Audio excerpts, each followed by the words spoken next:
What's going on, YouTube? Culturedog Sam Hatch back here with the first of a big pile of 80s top 10 lists.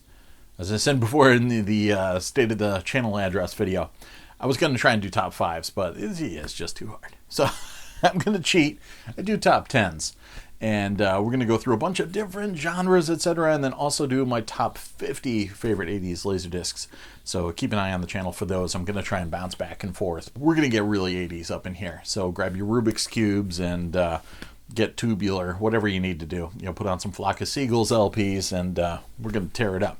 So we're going to, of course, I'm going to save like the horror movies and the sci-fi movies for the last. I gotta tease you guys. So we're gonna do all these like other kind of smaller things first. So this time we're gonna go crime thrillers. That can either be crime films or thrillers or crime thrillers or any bought sold combination of those terms in any way, shape, or form. So without any further ado, let's go with number 10, which is going to be Banned of the Hand. Banned of the Hand was very much marketed as a Michael Mann film, and he was, of course, a producer on the film, but it's so tied in with the whole kind of Miami Vice movement. It's actually a Paul Michael Glaser film, ex-Starsky and Hutch actor turned director, and some of his Miami Vice episodes were actually just as Michael Mann-esque as the proper Michael Mann directed episodes. Maybe a little bit more aggressive and edgy, but definitely in the same wheelhouse. So it seemed like a no-brainer for Mann and Glaser to work together in this, kind of Suicide Squad-y, 21 Jump Street-ish kind of combination. It's a bunch of bad kids being forced by Stephen Lang to get together and do some good and all that stuff. And it's super stylish. It just made an impact on me back in the day. I need to get a copy of it on something better than VHS. It's been so long. So that's number 10. Number 9 is a movie that I just tripped across late one night, and like the intro kind of freaked me out. It has this like funky narration about serial killers, and I even used it on one of my metal mix cassettes, because back in the 80s you made mixtapes galore. So I think it was Metal Sludge Volume 2. I put this on, and I still remember the first time I played it was in my Plymouth Satellite, driving to see Metallica at the where was it? At the Lake Compounds with the Cult in 1989. And I was driving to pick up my friends and playing Metal Sludge Volume 2 with the intro to The Boys Next Door. It's a Penelope Spheres flick, and it's got Charlie Sheen in it, and it's also, if I remember correctly, written or co-written by Glenn Morgan and James Wong of X-Files fame. So late 80s stuff, but just kind of killers, killer kids kind of thing. Like these kids are just out, good kids having some fun, and it kind of turns into a murderous killing spree movie over time. So I just remember it freaking me out a lot, just the vibe of it, catching it late at night, and it stuck. That I have not seen in quite some time either, so I'm excited to revisit it at some point. But that's number 9. Number 8 is a film noir remake called No Way Out, which was Roger Donaldson, if I remember correctly, directed with Kevin Costner, and it's a remake of The Big Clock, which is also one of my favorite film noir films. I think I caught that on AMC or something back in the day, and I really loved it. Still a pretty taut thriller, political intrigue and wrong man kind of stuff going on, and just really intense. And Scream Factory came out with a Blu-ray of it not too long ago, and I do of course have the letterboxed copy on Laserdisc. But that was cool, like adult kind of stuff at the time, and I remember it. When I saw it and understood it, I remember it, leaving a mark on me. And that's one of those ones that, as time progresses, everyone seems to still enjoy. So that's coming in a solid number 8. Number 7, I did a Blu-ray review for the Shout Select. Did I actually post it? If I did, I'll post the link below. If not, I should probably make that happen, because I think it's sitting on a hard drive somewhere. But anyways, it's Nighthawks, which is an early 80s film with Sylvester Stallone and Billy D. Williams and the late great Rutger Hauer as a super intense terrorist who comes from Europe to New York and has to go face to face with Sylvester Stallone's tough drag queen cop, super investigator. And I remember it was really one of those early kind of like New York. It had a good New York feel for it, just the streets, and back when they had like trash embargoes and there was just junk all over the place, and it just had that good like late 70s, early 80s vibe about it. So classic New York flick, and some killer moments in there too. And yeah, you get to see Sylvester Stallone in a drag. It's super cool. So Nighthawks is number 7.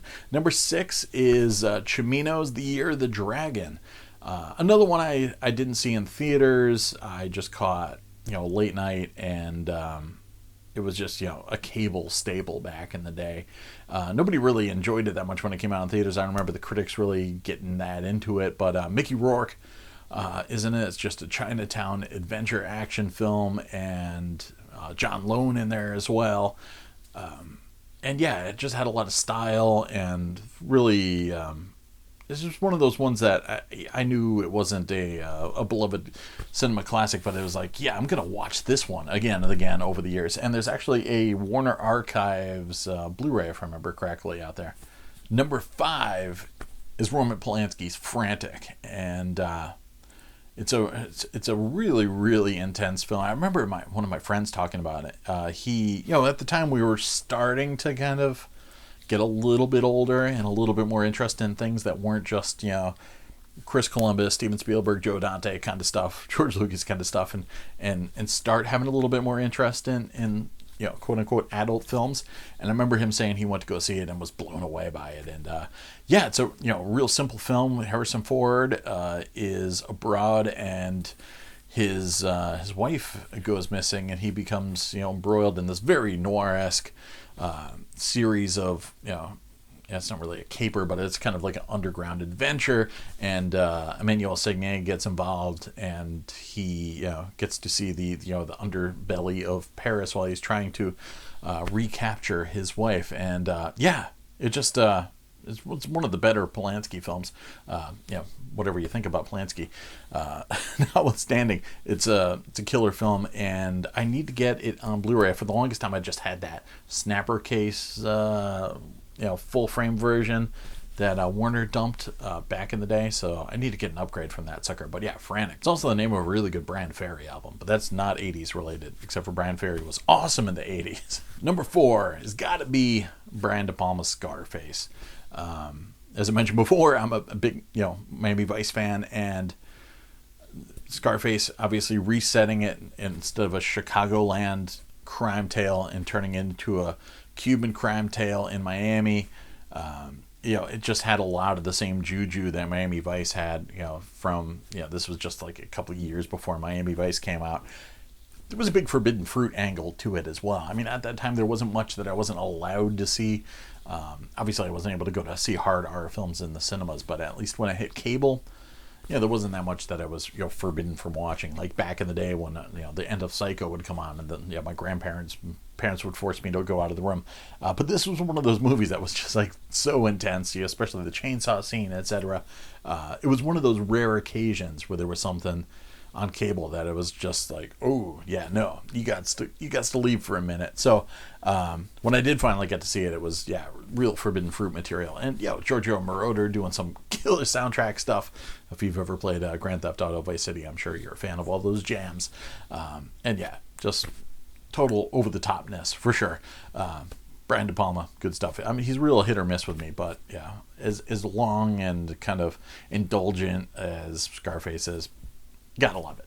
Number 3 with a bullet is Ridley Scott's Black Rain, and it is almost as futuristic as Blade Runner, even though it takes place in the late 80s, mostly in Japan. But it's got Andy Garcia and Michael Douglas as tough cops from New York, and Michael Douglas is hard bitten and possibly on the take, and gets involved in this yakuza crime web that involves him flying a fugitive back to Japan and then becoming embroiled in this whole kind of yakuza underbelly. And Kate Capshaw randomly is in there as well, explaining to him all the time that he's a gaijin.